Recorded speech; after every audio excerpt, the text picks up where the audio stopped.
Portland to Paris and all points in between, the Pickle never sleeps. Welcome to the Big Pickle, our weekly peek into the world of women's golf. I'm Grant Boone with Golfweek senior writer Beth Ann Nichols. Today we preview the Olympic competition from Paris with my broadcast partner for the week, Mel Reid, who competed in the games in 2021. We'll ask about her experience there in Tokyo, what Olympic golf means to the women's game, and we'll see if we can get her to spill a little tea on her Solheim Cup teammate and boss as the European captain, Suzann Pettersen. We would love it if you would subscribe to the pod, leave us a rating and a review, especially if it's a good one. And if we have time at the end of the show, maybe we'll finally tell you why we call this crazy thing the Big Pickle. We'll get to Paris after a quick layover in the Pacific Northwest, where Moria Jatanagarn authored the latest in a long line of Sunday comebacks, rallying from 3 off the lead, entering the final round, and breaking away from the pack late to win the Portland Classic by 2. Her 66 Sunday capped off a week in which she didn't make a bogey until the 72nd hole, when by that time she had a couple of shots to spare. It's Moria's 3rd career win, the first since the Dow Championship in 2021, where she teamed with sister Aria. And it's her first individual LPGA title since she won at Wilshire back in 2018. BA, bogey-free anywhere for your first 71 holes is unfathomable to me, but especially at that highly claustrophobic Columbia Edgewater Country Club. And I guess by now, the only thing that should surprise us about LPGA Sundays is when an overnight leader actually goes on to win. This is the 8th time in the last 11 events that someone's come from off the pace to win. It's pretty incredible. I mean, I think it might speak more to the depth of the tour, really, than anything else, given how many players have the capacity to do that.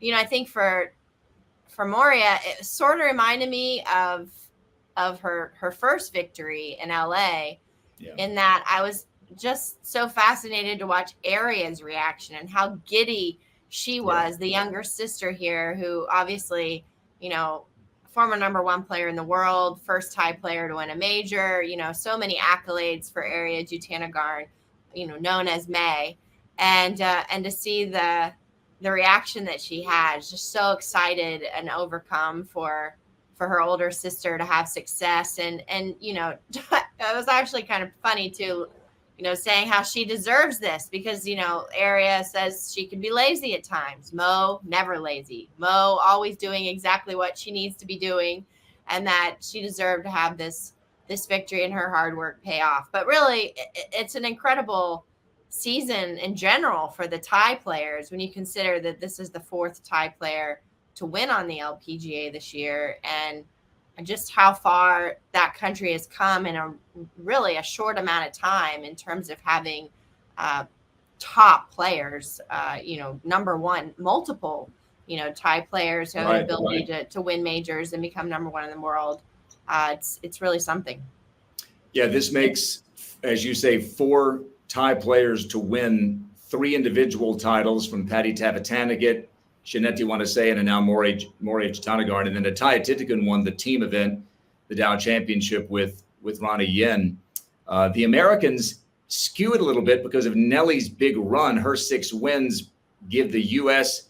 10 total victories, but that's 5 individual Americans who've won compared to the 4 Thais. So I was really struck when I was broadcasting the men's Olympic golf competition last week of how far ahead that the Thai players are on the women's side from the men's, and how that really in most ways represents how global the women's game is compared to the men's.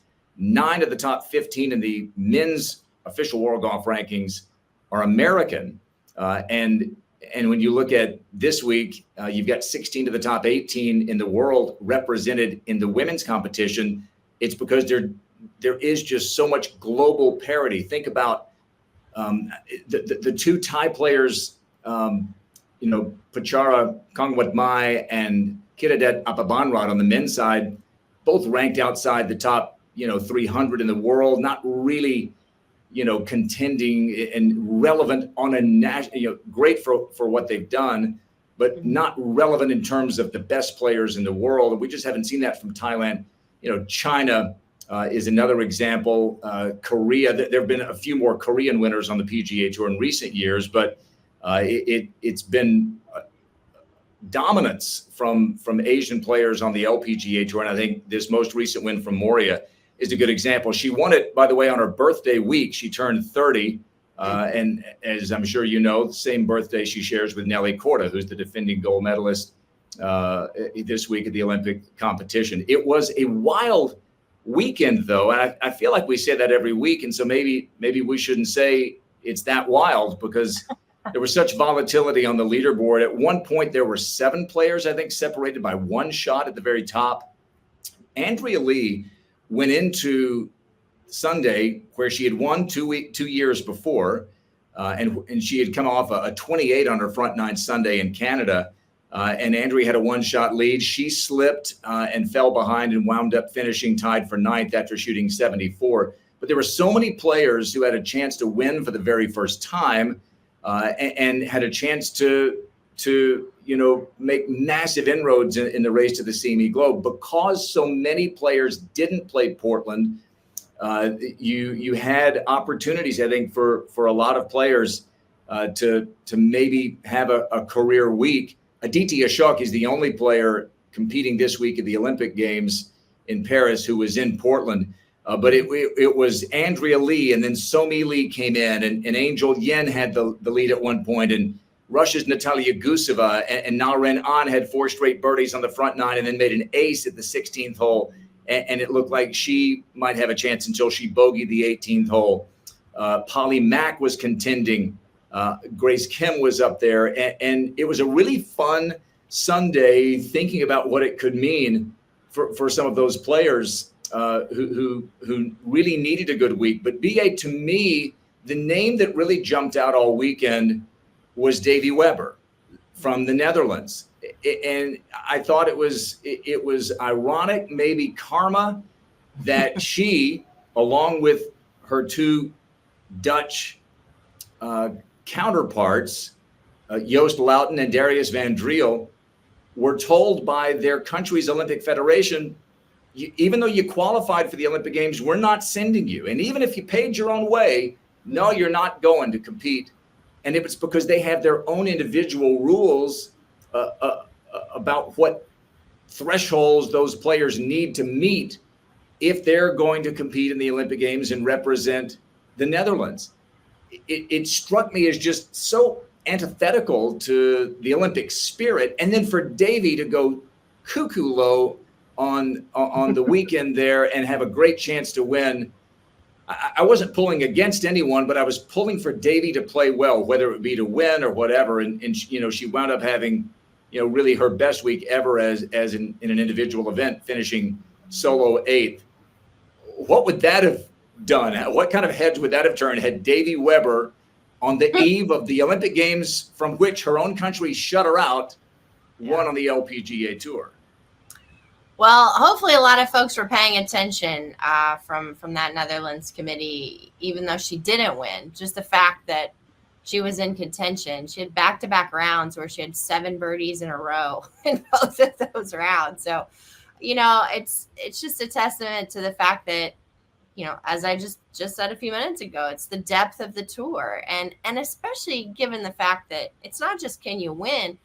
I mean, winning any kind of medal is a massive deal for anyone. So, of course she could finish 3rd in Paris and medal. And that's not an outlandish thing. It's not, the threshold shouldn't even be, can you win? Can you medal? And of course she could, if she can rattle off 7 birdies in a row, 2 days in a row, she can get hot any week, anywhere, So, but I liked what she said though, that this wasn't so much about making a statement, about what should have been for the Olympics, but making a statement to herself as well that she belongs on the LPGA because she has been spending most of the year on the Epson Tour. So lost her card last year. Exactly. So this is a massive deal for her personally. Hopefully this is the end of these silly extra requirements that the Netherlands has, especially if you're going to host the Solheim Cup here coming up. You should want as many players as you can from your country competing on a stage like this to prepare them to hopefully make a team like the Solheim Cup and show what what your country is all about and embracing golf. So this was certainly a very interesting development, and I'm interested to see what happens going forward with them. Well, a couple of things on that. I echo every single thing you said. I go back to the 2021 Men's Olympics when you had Rory Sabatini and C.T. Pan, both outside the 200s in the official world golf rankings, get silver and bronze respectively. Think about the last few years on the LPGA Tour. Go back to 2020, Sophia Popov outside the top 300 when she won the Open, and everybody was there. It's not like she won some watered down event. Everybody was there. Everybody who's anybody was there at Troon that year. I looked just last year alone until 2023.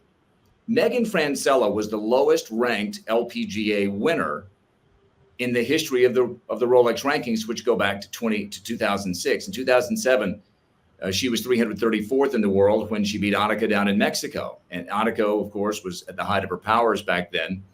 But last year, 3 different players lower than 334 won on the LPGA Tour. Shaneti Wanasean, Alexa Pano, and Rose Zhang. And you can say whatever you want about Rose, and I think it's fair. Rose's 450th or whatever wasn't really accurate. She literally had been leading the world amateur rankings for the previous couple of years, or however many years, 145 straight weeks or whatever it was, or 145 weeks. And she turned pro and won. But the point is, golf is not like a swimmer from out of nowhere beating Katie Ledecky. Katie Ledecky's not losing. You're not going to be 400th in the world and win the Olympic tennis competition against the likes of Djokovic or Alcaraz. Golf is very different in that way. And I was really disappointed when the news came out. And I was really happy for Davy that she played so well. And I think your note about her comments is really spot on. One other Olympic flair to Portland, which I thought was of note, Natalia Guseva, the first Russian player in the history of the LPGA Tour, who would have qualified for these Olympic Games and had to, compete in that nebulous category of players without athletes without a country. She withdrew her name from Olympic consideration back earlier in the summer, but she would have been there. She finished tied for second in Portland. And I do wonder, with the Russian-Ukrainian conflict ongoing, where will we be come LA? And will, Russian athletes have the opportunity to compete? You do look at so many in these global conflicts that get caught in the middle, whether it be Davy Weber with her own country's specific requirements, or whether it's Natalia Guseva, who's done enough to earn her spot in, but choosing not to play for some political reasons. There is something special about the Olympics. And I'm not saying that there aren't questions or concerns about things that have happened in the Olympics through the years. You can watch Frontline, or if you're aware of Google, you can quickly find issues that the Olympics have had through the years. But the Olympic ethic, the spirit, I had a chance, my wife and I went to the Olympic Museum in Lausanne the week that we were there in Evian. And there is something stirring. There is something special about it. And we'll talk about that with Mel Reid coming up in just a little bit. And Pierre de Coubertin, who revived the Olympics and turned it into the modern games back in the late 1800s, that was his idea. The Olympic truce, is a thing. Like we say, we put aside, literally wars to come together. And I hope that maybe we can get back to that even more so in 2028. Let me quickly run down the leaderboard here and just show you how things shook out in the top 10 in Portland. Moria wins it again, her third LPGA title. She goes from 72nd, right on that cusp of top 80, now up to 22nd in the race to the CME Globe. She moves up 46 spots in the Rolex rankings, back into the top 100. Remember, this is a player, Moria, who at one point was in the top 10 in the Rolex rankings. She's now back inside the top 100. Now Renan, Natalia Guseva, Angel Yin finished tied for second. Angel was right there at the turn, made a birdie at 10, bogeyed 11, didn't make any birdies coming in. Paraguay's Sofia Garcia, a T5, Korea's Somi Lee, and Germany's Polly Mack also finished tied for fifth. Mentioned Davy Weber finishing eighth. Another Jatanagarn area finished tied for ninth, along with previous week's winner, Lauren Coughlin, who just continues to play well. She's up to fourth in the U.S. Solheim Cup standings.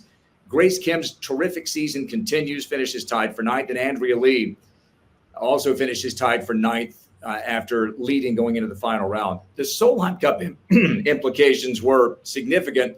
Alexa Pano, I didn't mention her. She was up there tied for the lead at one point. She wound up double bogeying 18 after a couple of bogeys coming in. She shot 74. But Alexa Pano, Angel Yin were right there with a chance to maybe give Stacey Lewis, the captain, and her assistants something to really think about. If you have a late winner in this, you always hear captains say, I want these players to go earn it. Well, they had a chance and they fell away. And Andrea Lee, who I think is going to I think she's going to be on the team. She had a chance to really cement her spot. She does stay in the seventh place. You've got world ranking points at the Olympics this week. And then you've also got coming up the Scottish Open and then the AIG Women's Open. Those are the final two events to qualify for the respective Solheim Cup teams. Really quickly here, around the world of women's golf, I thought this was interesting. Ina Yoon wins on the KLPGA, and Rio Takeda gets her fourth victory of the season on the JLPGA. We've seen Rio compete in a number of majors this year on the LPGA Tour. Both of them earned the same number of Rolex ranking points, within half a point, of Moria winning in Portland. That's for another pickle. That's a bigger pickle. We can discuss it in a different pickle, at least. The idea that you can win a regular season KLPGA event and earn the same number of points as a regular season LPGA event. 19 ranking points for Moria, 19 for Ina Yoon, and 18 and a half for Rio Takeda. And so, again, just interesting. It's why Moria didn't really move up quite as much. 19 is about what the KLPGA and JLPGA make week to week. But because of the weakened field with so many players skipping Portland because they were getting a head start to come to Paris, and because the next American event is not till Boston the week after the AIG, it was not the strongest field in Portland, but it was still a significant win for Moria Jatanagarn. All right, BA, here we are. Paris, the third iteration in a row, I should say, of the women's Olympic golf competition. All due respect to Margaret Abbott, who won back at the turn of the 20th century, the only other Olympic women's golf competition. She didn't even know she had won. I don't think she knew she was even playing in the Olympic golf competition in Paris in 1900. But now we've got our third straight. What are you most looking forward to this week at Le Golf National? I think the atmosphere. I'm hopeful that we'll see the same kind of raucous crowd and just the scene will be similar to what we saw for the men, because as the women came in to give their press conferences, so many of them commented on how they've never seen anything like it before, that they've been to some other men's events in the past and just haven't felt that kind of energy, and that it's another level compared to what you see at an LPGA event. So I want that for all these women, and I'm excited to see that. I'm hopeful, and especially if you've been to the previous two Olympics, that from the Zika virus to COVID, for the third time participants, they deserve this, to have it all up and running and quote unquote normal. So but I was just thinking earlier what it would be like if Scotty Scheffler would have won the gold medal, and then we would have rolled into the next day of Scotty and Nelly pairing together to represent Team USA for a mixed team competition. And we see mixed teams so often and with so many other sports now that it just seems like a natural thing for for this event. But I'm hopeful with as top heavy as this field is that we're going to see, some superstars on the podium once again. And of course, I'll be really paying attention to Lydia Ko and the fairy tale finish that may unfold here. Yeah, there's so much momentum, I feel like, this groundswell building for a team element to the Olympic golf competition. My question is, will the powers that be look at what happened Sunday with Scotty, fending off the likes of two-time major champion this year, Xander Schauffele, and the defending gold medalist, Rory McIlroy, Jon Rahm, these elite players, Hideki Matsuyama, Tommy Fleetwood. Will the powers that be look at what happened with all the drama and say, wait a minute, why would we change that? It's perfect exactly the way it is. Because I know some, want not just a team element, but they want a different format maybe than just the traditional 72-hole stroke play event. We'll see. And it is a challenge for golf, unlike really, I think, any other sport. Hockey might be the best comparison in the sense that it's right in the middle of a season. The NHL season when hockey's played in the Winter Olympics, they take a big break. If they tried to play a tournament, then have a mixed event with, women and men in hockey, not sure how they'd do that. I wonder how Scotty would play, or how all the men would play on a fifth, or let's say you even cut it to 54 holes and make it 2 days of a team event.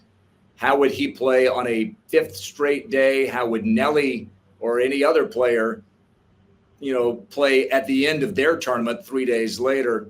I don't know how that all would impact, but, the Olympic motto is faster, higher, stronger. So maybe you just challenge the world's best and say, suck it up and let's go and play for your country.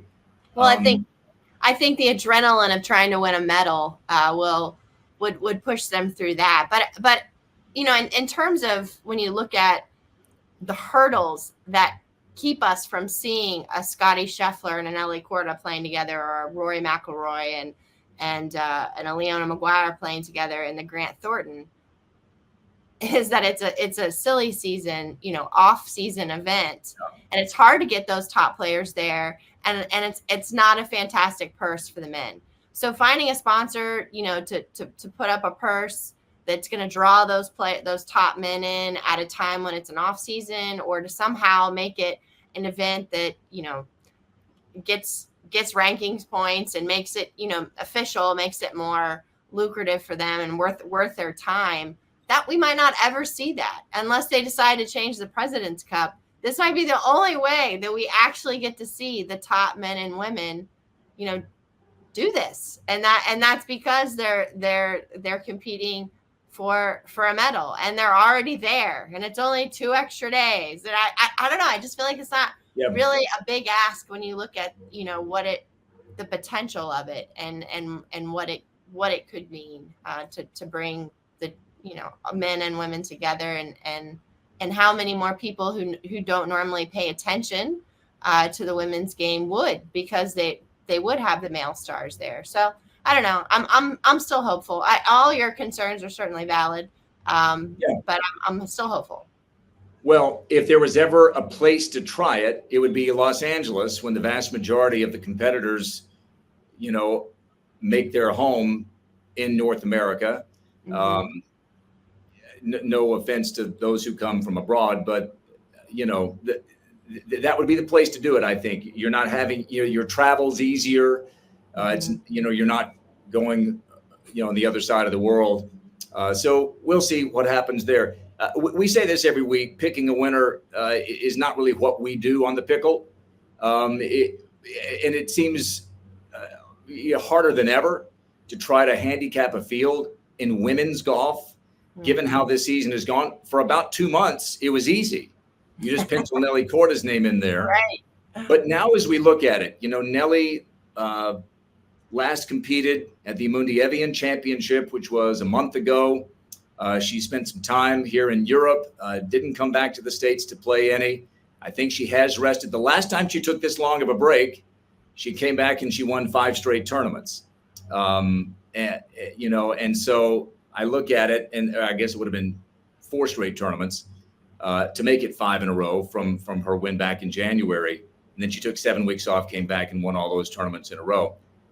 Nelly, of course, defending gold medalist. But if you look down the list, I mean, it's a who's who. And as I mentioned, 16 of the top 18 in the world are here this week. But Lydia Ko is a name that jumps out, isn't it? Because were she to win the gold, you think about the difference of 2021, BA. That rule was not in place in 2021, in which a gold medal would earn a Hall of Fame point. She wasn't playing for a Hall of Fame point back then. She said back then she wasn't even thinking Hall of Fame. Keep in mind, in 2021, Lydia Ko at the Olympics in Tokyo, she'd won 1 time in the previous 3 years. And that rule was not in place. Now you do get a Hall of Fame point for winning a gold medal. If she does that this week and completes the gold, silver, bronze trifecta, gets into the LPGA Hall of Fame, I mean, it'll be the biggest thing in Paris and Celine Dion on opening ceremony night. I mean, it would be the definition of epic. And it should be noted that Nelly Korda retroactively got her Hall of Fame Correct. point for winning in Tokyo when that new rule came down in 2022. So, I of course love Lydia Ko's attitude coming into the week and how she's soaking it all in, how she's experiencing it. She's also one that didn't come in early. She did basically what she's done every other time, just came with her sister, who's her manager, and, tried to treat it like any other big tournament. And that's obviously worked well for her in the past. And, I just think she's in a good place, and her game started off really strong at the beginning of the season, dipped a little bit, got inconsistent there. We saw some light there in Canada. And so, I'm optimistic that she's found a few things and that she feels better about her golf game. Another player that I think I really have my eye on is Lilia Vu, obviously the number 2 player in the world. So it's not like she's a dark horse by any stretch, but just how well she has played coming out of her time off with her back injury, and the grit that we know Lilia Vu has when there's a big carrot on the line. And looking back to 2021, and that's a time in her life when she was on the Epson Tour, wasn't even sure that she was going to keep competing, Yep. Really struggling. And here she is, at the next Olympics, one of the favorites. So I'm just kind of amazed at how quickly life can turn around. But this is a player who I think has all the internal things that you need to go down the stretch at a place like Le Golf National when you feel the weight of the world on your shoulders and get it done. Well, and if you've not yet read Brendan Quinn's amazing story about Lilia Vu's family's journey from Vietnam to America that was in the New York Times and The Athletic, which is part of the Times, please do. It really, and I know NBC is going to do a piece on Lilia, the story of her grandfather building a boat and not just taking family, but taking an entire village, into the open waters of the sea and being rescued by an American naval ship. It's great journalism on Brendan's part, phenomenal reporting, outstanding writing, but also I think the vulnerability of Yvonne, Lilia's mom, to bring Brendan and us through Brendan into their family story. It was incredibly generous, I thought, of the Vu family to do that. And we were really rewarded with a special story. And what a perfect Olympic moment it would be if Lilia Vu, the granddaughter of Vietnamese immigrants, she does kind of embody the American dream in many ways, the American story that might be fitting in the Olympic Games. Well, someone who knows a lot about the Olympics, having competed in the Olympic Games back in 2021, is our special guest to take a little sneak preview into this week in Paris. Well, as if she doesn't have to spend enough time with me all week as my broadcast partner for the Olympic coverage, here in Stamford, Connecticut. We prevailed upon her to join us at a normal hour of the day to record this little tete-a-tete. She's an LPGA and LET winner, a European Solheim Cup stalwart, an Olympian from 2021, and for the last 9 months, a mother, which will, I believe, uniquely prepare her for getting up in the middle of the night to calm me down as we call the action this week from the NBC Sports Studios in Stamford. Look who it is. It's Mel Reid. Hi, Mel. Hi. How are you guys? We're doing great. Thanks for joining us. I'm just wondering, as another Olympics begins to set sail, here comes the ship behind me here from my room in Connecticut. Where is it? There it goes. As we set sail on another Olympics, I'm just wondering what your memories are from 2021 in Tokyo when you competed for Great Britain. Well, I mean, I think any opportunity that you get to represent your country is a huge honor. I never thought that when I took up golf pretty seriously, I never thought I would ever be an Olympian, but it's something that I've always dreamt of as a little girl, being absolutely sport mad. So to get given that opportunity was pretty amazing. It's one of the most incredible experiences of my life. It was a little bit sad in a way that we couldn't have like fans or family or anybody, coaches or anything with us. That kind of took away a little bit of the specialness of it, I guess. But listen, still to play in Olympics, be around all these incredible athletes was so humbling for me. And like, I just loved being in the cafeteria, seeing what people were eating, just weird stuff. Like, I'm obsessed with athletes. And so any opportunity I could pick anyone's kind of ear and brain on anything was, I definitely took my opportunity to do that. So yeah, it's just an incredible week and just an incredible honor. Real quick follow-up to that. You have competed for at least 3 different flags that I can think of. You played for the European Solheim Cup teams. You've got the European flag. You play for the English flag, but in the Olympics, it was for Great Britain. Do any of those feel different, or is the feeling always the same? I think that it feels relatively the same. I mean, I think, I think being English, you're always very proud to represent England when you can, and Great Britain, I think. But yeah, I mean, honestly, I'm just proud to represent, my country, Great Britain, and then anytime again to represent my continent as well is just a huge honor. But yeah, it was something a bit special to see the Great British flag on my bag. I will say it was, it was a pretty cool, unique moment for me to, like I said, it's a bit of a shame I didn't get to share it with any of the people that kind of helped me get there. And it would have been a really cool experience for my family. That's kind of taken away from us. But other than that, it was just a really, really cool, humbling experience. Mel, was there a point when you were younger that you thought you might be an Olympian in another sport? Well, yeah. I mean, where do I start? I wanted to be, anything I could get my hands on or kick, I was kind of doing it. But I thought, I originally wanted to be a football player.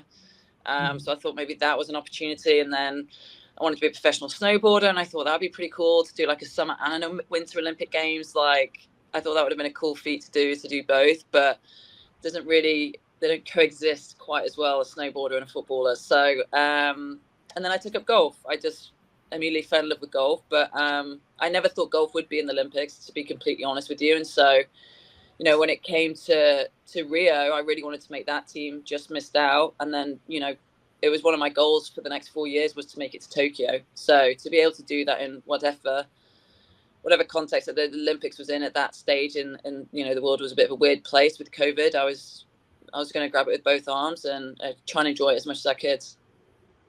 Mel, before we get too heavy into the big picture for this week, I have to ask you about Charlie and the fact that there is a smoking ban like Golf National, and how you think that will impact your friend.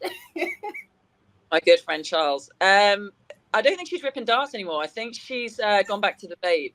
So she might be able to get away with it maybe on the golf course. But to be honest, I don't think Charlie really cares too much about rules and regulations. So I'm sure she'll do it until she gets told that she can't. But she's opted for the more healthier version, gone back to being a vapor.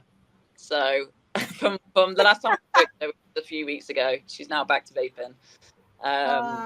So yeah, we'll see. I mean, hopefully we do see I don't know with Charlie. Hopefully, I might give it a cigarette in her mouth or a vape in her mouth when we're doing commentary. I don't know. It's just, or maybe something completely new. I don't know. She's just, she's always up for a bit of a shock, that one.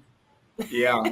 Yeah. I don't think we're going to see any of the players ripping darts on the greens either, by the way. The course has dried out since the men's competition last week. So maybe no darts of any kind. I do wonder your thoughts, Mel, about where the Olympic competition is right now in terms of the women's game.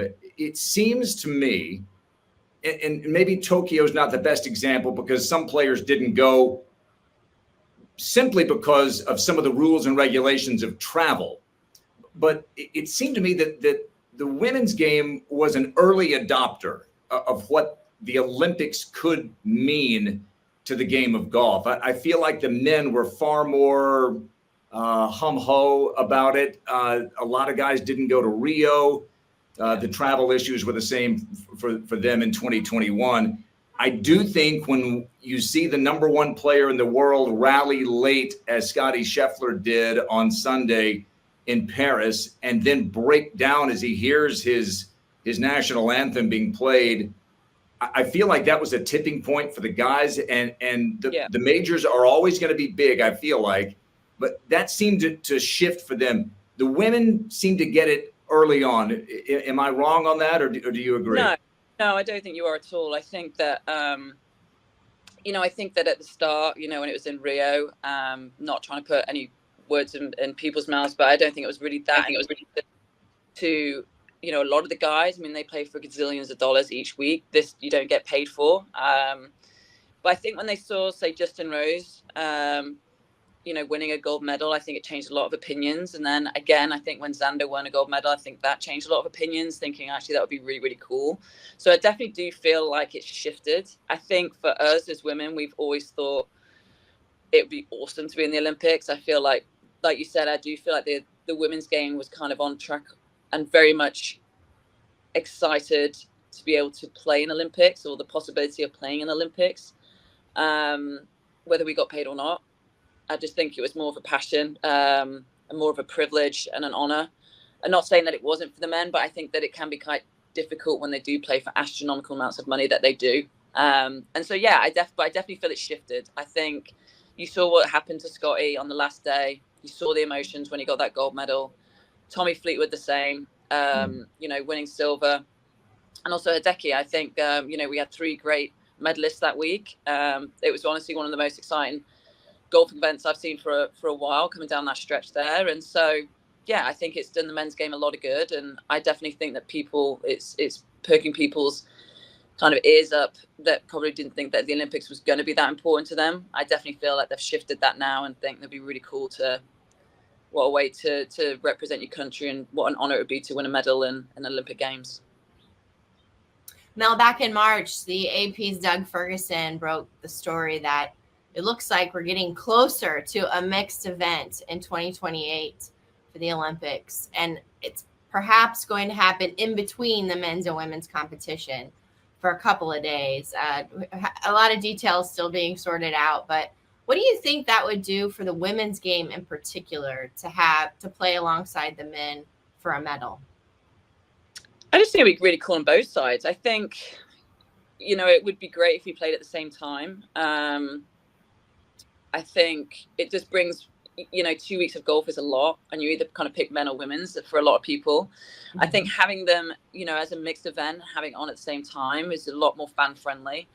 You just need to make one trip and you're not there for the whole 2 weeks if you want to watch both sides. I think that's just dynamically a little bit smoother. And to be honest, like we've always said this, like both, the guys and the girls, like we love playing with each other. Like we love playing mixed events. Like, we grew up with a lot of the guys, and we don't get to see them as much anymore because our travel schedule is as crazy as theirs. And so it's nice when these opportunities come, like the Grant Thornton Invitational. That's a really fun event for us. I've always said that the Olympics should be mixed. I feel like it's got a little bit diluted in just a normal like straight play event. Obviously this one was quite exciting because the fans are back and everything, and it was a good finish for the men's, and I hope that we have the exact same for the women. But it's just sometimes it just feels like a little bit of a stroke play event. Whereas I think that if it was mixed and we had a bit of match play in there, like how cool would it be to, not only try and fight for silver and gold, but like to try and fight for bronze, on the last day. I just think that'd be a pretty epic kind of showdown. And I think that that's what would really ignite the golf in the Olympics, because at the minute I do feel it can be seen as a little bit stale. I mean, team play and match play, especially given the right kind of golf course. I agree. I think it could be electric. It's been a weird season a little bit on the LPGA Tour. I think, Mel, you've been out there playing quite a bit. On one hand, it's felt like the season of Nelly, winning 6 times before, June 1st. And then she has had a bit of a stumble. It seems like every week, we just talked about it earlier on the LPGA Tour, that someone's shooting some crazy number on a Sunday or some epic finish. Linnea Strom with a 60 at ShopRite, from last place to first place. Ayaka Fudaway with that amazing rally late Sunday to win in Evian. As you size up this field of 60 here, which is really loaded at the top. You've got 16 of the top 18 players in the world. You contrast that with the men's side, which hasn't had the same level of global parity. 9 of the top 15 in the world on the men's side are American, and they can only take 4. So right there, you've got 5 of the top 15 who are not there. Very different story this week. As you look at the field, based on what you've seen this season, what are you expecting this week in the Olympic competition? Exactly what you just said. I think that the high ranked players are probably going to be pretty dominant this week. I know Nelly hasn't probably had the last couple of months that she wanted, or the momentum from obviously her amazing start to the season. But, I feel like Nelly kind of loves representing the USA. So I wouldn't be surprised if she played great again this week. I think Lydia Ko, massive drive for her this week to try and get all 3 medals. She's already got bronze and a silver. I think to put a gold to that would be an icing on the cake for her and her career, to be quite honest with you. And then, you got to look at like Celine Boutier. I mean, obviously compared to last year, she had a pretty quiet season, but she's been very consistent. We saw in Evian last year, she loves playing in front of a home crowd. She's not shy away from the big moments around a home crowd. I mean, that was a big, big win for her, not just to win a major, but win a major and with all the home support and the home country backing her and pushing her to win. And so I wouldn't be surprised if that gave her some momentum this week as well. And yeah, but I definitely think it's going to be, I don't think we're going to get like a random, lower ranked player coming in and getting a gold or silver or bronze, to be quite honest with you. I think it's going to be more the higher ranked players that are kind of higher ranked in the world rankings. So that's kind of been the trend the last 2 Olympics. So that's just my prediction. Yeah, real quickly following up on that, you mentioned Celine. We saw this with Victor Perez in the men's competition last week. Same situation. They're going to have Celine's countrywoman, Corinne Delacour, hit the first tee shot on Wednesday morning. You've hit big tee shots. I think, didn't you hit the first tee shot in Des Moines at the Solheim Cup? Yeah. And that was on enemy. That was in enemy territory. I'm just trying to wonder. You've had moments like that playing in front of your home crowd, but what in the world is Perrine going to be feeling like? How nervous will she be on Wednesday morning?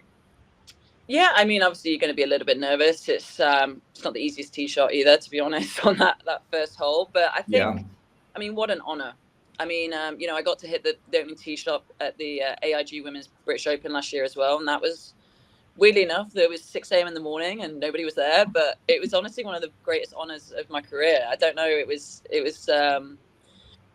a crazy feeling, and again, a humbling feeling, and I think that's what Perrine is going to feel tomorrow. I mean, what an amazing honor to not only represent your country in the Olympics, but represent it in your country, like the Olympics is in your country. I just think it's going to be one of the coolest moments in her career, to be honest, and I hope that she kind of laps up and takes in every ounce of it and of the atmosphere. And I'm hoping that there's going to be big crowds there tomorrow. I'm pretty sure there will be. And like when we watch the Ryder Cup there at that golf course, it's kind of got natural amphitheater. Mm-hmm. So it's just a very, very cool opening tee shot. And I just really hope that she, I don't think she really cares where it goes, to be honest, but I just think she would just takes it in all of the moment because it's a pretty cool achievement. We're talking about Solheim and that comparison.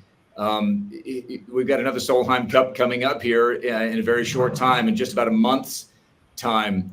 And here we are sitting here with 3 straight cups in which the Europeans have either won or kept it with a tie, as they did last year in Spain. It's the first time that Europe has had possession for 3 consecutive cups.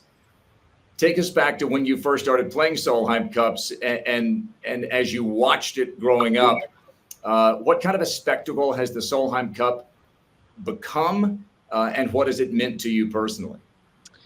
I mean, it's meant everything to me. I've always wanted to play a Solheim Cup. I feel like I'm a bit of a weird golfer in a sense that I'm more of a team player than I am an individual player. I don't know why I took up golf for a career, but there we go. I guess I just loved it too much.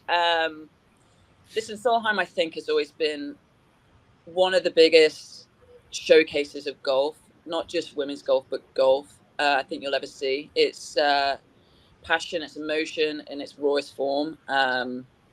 We don't play for money. We play for complete pride and honor of our country and continents. And so, yeah, I mean, I think that I just remember watching like Laura and Trish Johnson, and I just remember seeing those and Dale Reid. And I just remember seeing all these like legends and Annika and Sophie Gustafsson, and I was like, God, it would be so cool to play a Solheim, like hopefully alongside them one day. But just to be part of as many Solheims as I can, and I've been fortunate to do both. I'm excited. I think that I think the standard now is just a joke. I think they're just ridiculously good, and it's extremely hard to go on either team. It always has been hard, but it's even harder now, I think.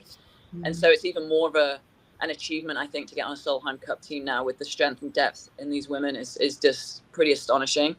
And so, yeah, I think it's going to be a tricky task this year, for sure. I mean, home soil, you're going to have a lot of support for the Americans and not so much for the Europeans. But I feel the way that the team is shaping up on our side is very, very deep in talent. They're not scared.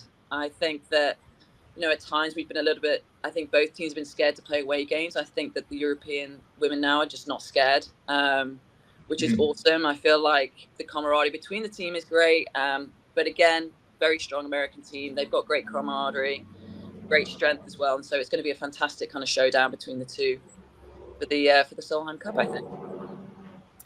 Mel, as a vice captain, I first of all, I have to be honest, Suzann Pettersen, one of the great characters of the game, has at times made me really nervous. She can be intimidating, even for the press. I'm wondering if you could kind of take us behind the curtain a little bit into what she's like at the Solheim Cup when it's just you guys. Yeah, I mean, she does have a hard exterior. I think she'd be the first one to tell you that. And if she doesn't want to do something, it's pretty obvious. But Suzann's a great leader. As a player, I really admired her competitiveness, her loyalty, her determination, her grit, her drive. She's one of the hardest working athletes I've ever met, and she's doing that as a captain. I think that she's I say matured because I think after playing golf and now being a mother, I think she's matured a lot in a sense that she's more open to people's emotions and actually listening to them and trying to do something about them instead of just kind of being very concerned about herself. She's become very selfless after retiring from golf. And I think she's a better person for it. And yeah, I think that she kind of held a hand up a couple times after the Solheim Cup and said, I need to make some changes. And she's willing to do that. And I think it's going to make her a stronger and better captain. So yeah, it's a complete honor to be alongside her. Like I said, it's always somebody I've looked up to, and to play Solheims and now be alongside her as one of her vice captains is a true honor, and we'll do everything that we can to try and get that cup back again. I will say she's also pretty funny. When I'm not intimidated by her, I'm usually laughing because she always has a little side comment. What she says, and it's hilarious. Like, it's the kind of thing you cringe at, but it's hilarious. And no judgment for me. I say the most stupid things as well. But yeah, she is. She's really funny, and she just doesn't. She doesn't really care what people think about her, and I admire that about her. She is who she is authentically, and I think that's a really cool aura to give off. Give me your favorite Suzann Pettersen story, because the stuff we see, in public is wheels off enough. Whether it's her, F-bombs bursting in air at Interlaken at the Solheim Cup, or. So I mean, we see plenty, but you see even more. I mean, I don't necessarily have like a favorite story. I just think like her cackle. I mean, she's obviously, listen, there's one story. It was, I can't remember which Solheim it was. It might have been, I think it was Des Moines. Anyway, no, it wouldn't have been. It would have been Glen Eagles. Anyway, Christy Kerr was obviously in the running, but had to get like a pick. And she didn't get the pick. Obviously, Suzanne got a pick. And about a week later, we were playing at a golf tournament on the LPGA. And Suzanne said, like, oh, what do you think about them picks to Christy Kerr? And obviously Christy Kerr, being Christy, obviously another competitive, fiery player, didn't really find that very funny and just took it quite offensively. And Suzanne just kept digging and digging and digging to the point where there was a few F-bombs dropped between them, and Suzanne just started absolutely cackling. I mean, you could hear her cackle from the first tee on the putting green. She just thought it was the funniest thing to just dig at Christy Kerr. I was like, poor Christy, like, that to everybody, like, she just lived to poke the bear, and I just thought it was hilarious.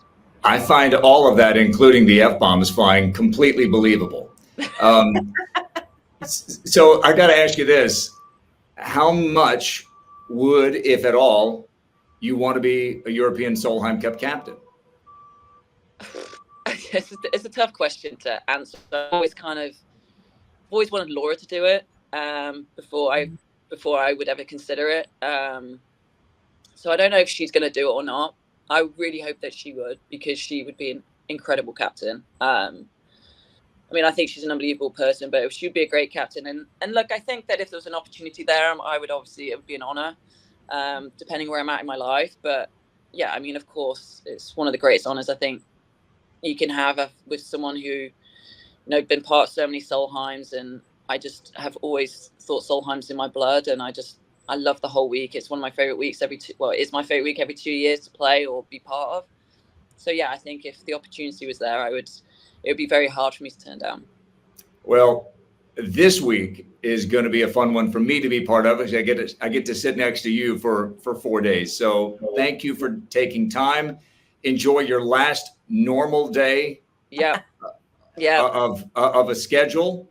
And we'll get rolling in the morning. Thanks, Mel. All right. See you morning.